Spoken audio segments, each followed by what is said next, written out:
Steve Rogers applied to the military 5 times and was rejected all 5 times. Short, narrow-chested, with nearly every illness on his record. But there's no such thing as giving up in this kid. Dr. Abraham Erskine sees exactly that determination and selects Steve for Operation Rebirth. He's looking for a good man, not a strong one. On the day of the experiment, Steve steps into a metal capsule, basically indistinguishable from an iron coffin by all appearances. The serum is injected, Stark Industries' Vita Ray machine activates, and Steve burns from the inside out. He screams. Everyone starts to panic, but Steve never says stop. The door opens. The kid who walked in doesn't walk out, a god does.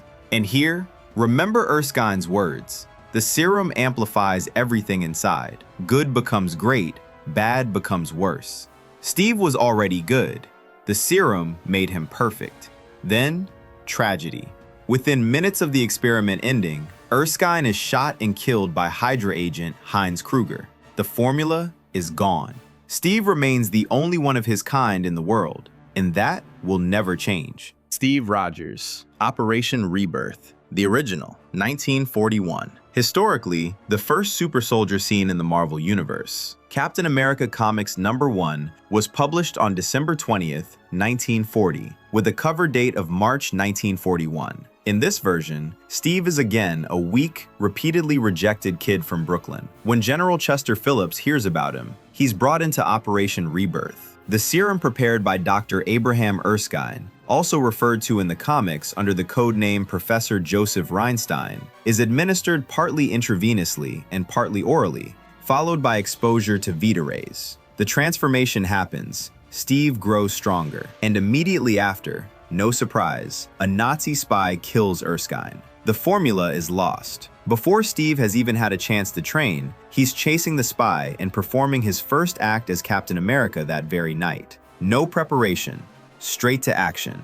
Series creator Joe Simon described this origin story as the weakest part of the character, saying he and Kirby didn't think too hard about it because they wanted to get to the action. So literally, one of the most iconic superhero origins in history was, according to its own creator, the part they cared about least. Ironic, isn't it? Steve Rogers, Ultimate Universe. The universe the MCU drew its aesthetic inspiration from. But Steve appears here in a much harder, much darker version.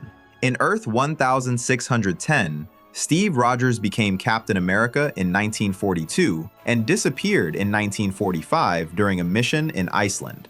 The experimental process is similar to the main universe, Operation Rebirth, Serum, Vita Rays. But in this version, Steve is a more politically conservative, harder-edged character. This Ultimate Universe ultimately had a massive influence on the MCU's visual language and story structure, particularly through its portrayal of a Black Nick Fury. But the MCU's Steve Rogers is closer in character to the main Marvel Universe. So the look came from Ultimate, the soul came from 616. The best of both worlds, peak adaptation energy. Steve Rogers, Bullet Points Universe. And now, the answer to the question, what if it hadn't happened? In this 5-issue miniseries, Dr. Erskine is killed one day before he can carry out the Captain America program. Steve Rogers is still weak and sick, but he volunteers anyway. This time, he's placed in the Iron Man program. No serum, no Vita Rays. Steve is fitted with a robotic combat suit. The serum is never administered. Steve becomes Iron Man. Tony Stark, in this universe, receives the serum and transforms into the Hulk. Everything is flipped. And this proves exactly the following. It wasn't the serum that made Steve Rogers Captain America. That determination, that willingness to step forward, it came before the serum. Think of it like this. The hardware changed, but the software stayed the same. Steve Rogers, the MCU's own what if it hadn't happened version. And this time, it's not Steve, but Peggy Carter who receives the serum. In this alternate universe, Hydra's attack on Project Rebirth severely wounds Steve Rogers, leaving him unfit to receive the serum. Peggy Carter kills Kruger, and with energy levels dropping and no one else available to undergo the experiment, she takes it upon herself, becoming the super soldier, Captain Carter. Steve in this universe steps into the Hydra Stomper armor, a fate similar to bullet points. He doesn't receive the serum, he fights with the machine, and Peggy gets the shield. Watching this scene, one thing stuck with me. When Erskine chose Steve, he said, "a good man." Peggy literally fits that description perfectly. So why didn't Erskine consider Peggy from the start? Steve Rogers. A post-apocalyptic future. Steve is old, weary, his head shaved, but still fighting. In this universe, the truth behind the serum comes to light. The Earth X series reveals that Dr. Erskine was actually a Nazi, and his collaboration with the Americans was a cover to create his own super soldier army. It's also revealed in this series that the bullet that killed Erskine was actually meant for Steve Rogers. So the man credited with making Steve a hero was actually there to use him. And that bullet went to the wrong address. With this information in mind, think everything through again. Does Steve's origin story feel the same to you now? Rejected 5 times. Told he was not fit 5 times. Yet Steve Rogers never gave up.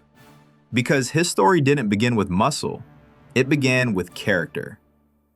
Dr. Abraham Erskine wasn't looking for a strong man for the serum. He was looking for a good man. That metal capsule, cold and coffin-like in appearance, tested more than a body. It tested a soul.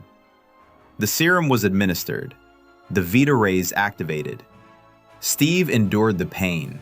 He cried out, but he never said stop.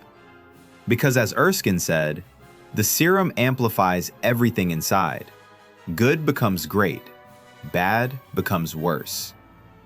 Steve was already good. The serum simply magnified it. Shortly after the experiment, Erskine passed away. The formula disappeared, and Steve remained the only one of his kind in the world. But what if he hadn't? What if there had been dozens, hundreds of Steve Rogers? Would this still be the story of one man? In 1941, with Captain America Comics #1, the original version told the same story. The formula was lost. Coincidence? Or a deliberate choice in building a myth? Because heroism cannot be mass-produced. The moment you duplicate it, it becomes ordinary. In the Ultimates, we saw a harder, more politically edged Steve. In Bullet Points, he never received the serum at all. The armor changed, but the character did not. In What If, it was Peggy Carter who took the serum, while Steve fought inside a machine.